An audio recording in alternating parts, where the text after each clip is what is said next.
Welcome back. We're so glad to have you back with us.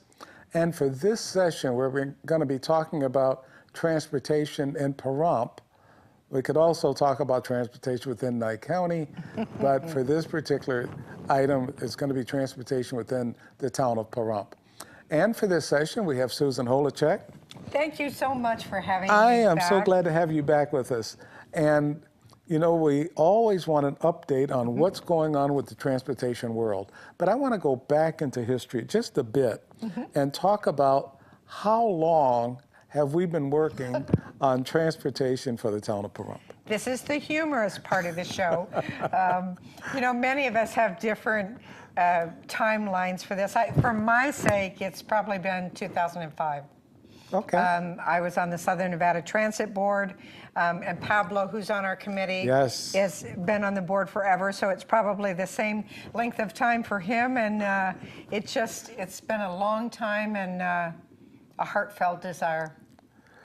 Okay, why do we need transportation in Pahrump? You know, we're going to talk about some of those things today, but you know, we have events. We're beginning to get more events like RAM, which we're going to talk about, the Fall Festival. And boy, we just finished one of the hottest summers in Nevada here. And I continue to see people walking in this triple-digit heat. And it can't be. You know, we have got to do something to get people transportation. Okay. I know since I've been on the Transportation Committee for a while, and I've seen some progress. I've seen where things, you know, it seemed like it was at a standstill for a while, and then things are beginning to pick up. And so we're moving in the right direction. But I think we are. We have so many committed people. I mean, I think our greatest progress, and I've said this before, has been with the advent of Albert. Yes. And not to take away from any of our other committee members, because they have donated so much time and energy and thoughts, but we've seen a lot of progress since Albert came on, and we actually thought we were there. We were just almost there, and then as luck would have it, and it's actually a good thing, so I want to preface by saying that NDOT used to give grants yearly. And they've really determined, with the advent of a new director, that doing grants in a 2-year cycle is going to be a lot more beneficial to everybody, to them, from keeping track of it, right?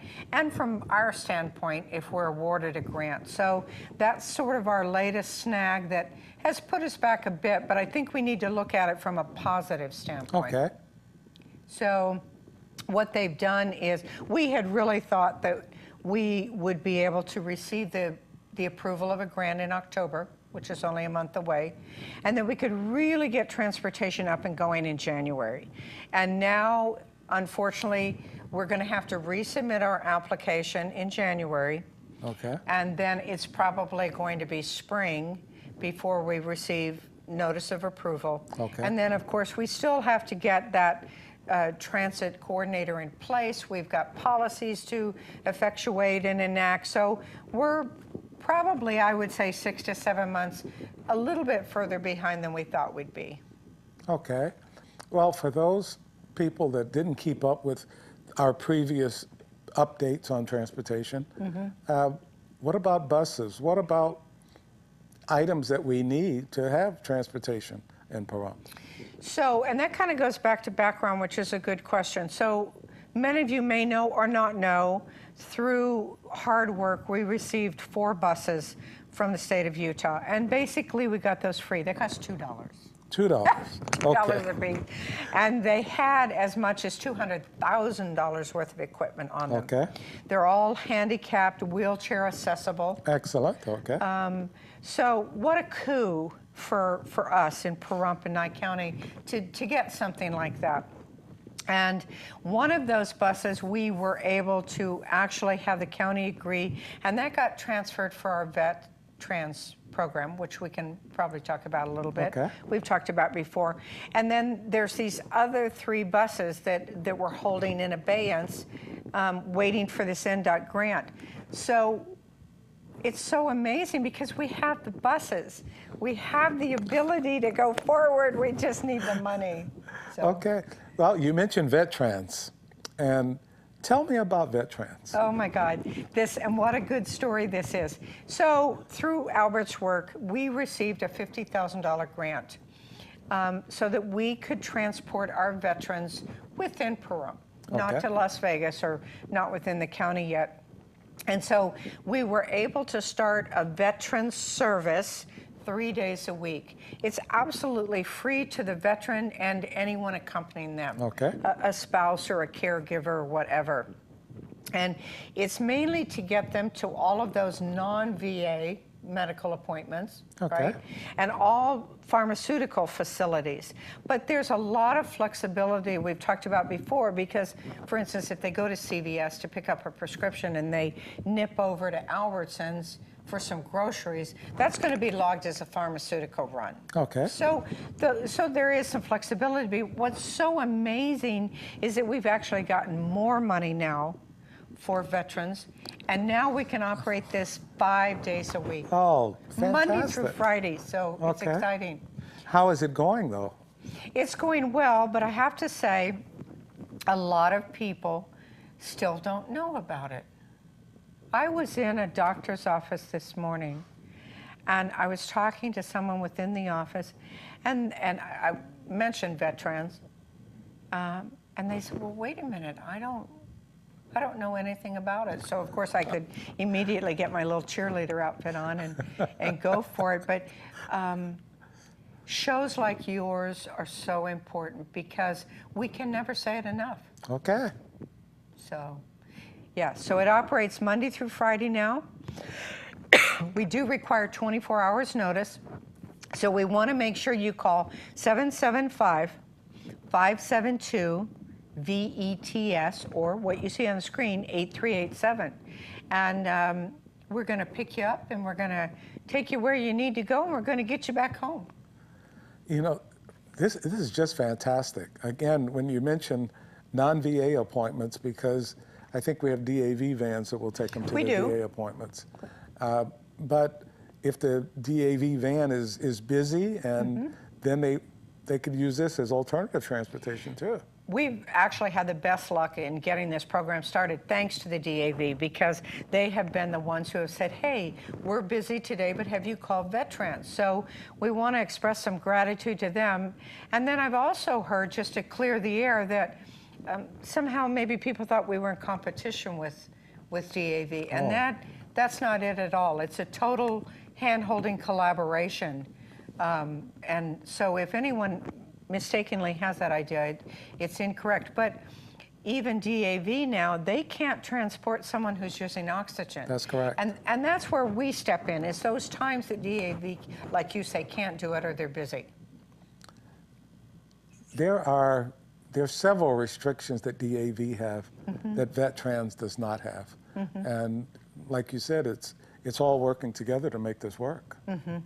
So I think that's fantastic. You mentioned you were in a doctor's office. Is there a possibility of making sure that literature on VetTrans is in every doctor's office in the town of Pahrump? Yes, and I think that's a great idea. I know that for the most part, some offices are very cognizant of not having it appear that they're favoring one business over another.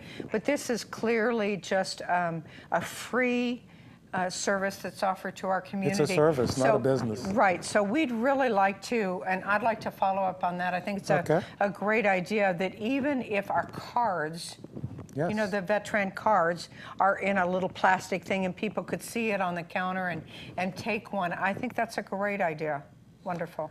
You know, I noticed VetTrans, well, of course I knew about it because I'm on the transportation committee, but I was in the VA clinic and see VetTrans. Did you? So they're advertising saying, look, if you need this, veterans, this is what it's for. Right, right. And I think that it's going to be so interesting even next year when we can grow the program more. I mean, our goal is to actually get more vehicles in the future and to hopefully get 2 vehicles to help transport our veterans. I mean, ideally it would be great to transport to Vegas, but we just, Not only at this having, point. yeah, Okay. not at this point. We don't have the funding and we don't have the vehicle. We're always keeping our fingers and our toes crossed that, you know, something doesn't happen to this vehicle, because it's not like we have vehicles in reserve. So if you haven't called, make sure you do call. Give us a try. Give it a try. The other thing I want to mention before we run out of time on this session is the fact that you talked about transportation. I know we're going to cover it a lot in the next session, but during the Fall Festival, we're looking for transportation, but I don't want to hit so much on that right now. We're going to do that in the next session. How about transportation from the Fall Festival to the Vietnam Moving Wall? Yes, and that's what we can. I mean, I have all the information. We are going to be able to make that work, but there are going to be, a couple of little caveats. Well, if you want, we can talk about it now or in the next session. We can talk about it now for about a minute. Yeah. So just so everyone knows, so the wall is at Simpkins Park. Right. And the Fall Festival we know is Petrick Park. And so the county is going to let us operate those buses right now to be able to take people back and forth. So every 30 minutes, we're going to have a bus going back and forth. Obviously, that means you're going to have to, you could come just at that moment when the bus is left, right? And so you may have to wait 30 minutes. So Right. it's going to be, it's going to take some patience. Okay. But it's going to be okay. Now, we're not going to charge, but I'm going to be honest with you because we are not yet sure where the gas money and all that comes from. So I'm going to be very candid and say that donations are going to be appreciated. Oh, okay. Nothing wrong with donations. Nothing wrong with that. We're certainly not going to force people to do that. Okay. But yeah, what an opportunity. If you've not seen the wall, I've been involved with it a couple of times, and it's just going to be amazing to be able to have a way to, so you don't have to move your own vehicle. You know what I mean? You're going to come, it's so hard to get a parking spot anyway that once you secure one, just having the ability to have someone else take you to Simpkins and back, I think Absolutely. is going to be great. I think anybody who has not seen the moving wall should definitely come out and see it. We'll talk more about that in our next session. Moving wall means a lot to me for many reasons, and like I said, we'll cover a lot of that. But having transportation to get there is so important. We have a lot to talk about. We want to make sure you come back for our next session to hear all about transportation and transportation around Pahrump. And we thank Susan for being here with us. Absolutely. Thank you.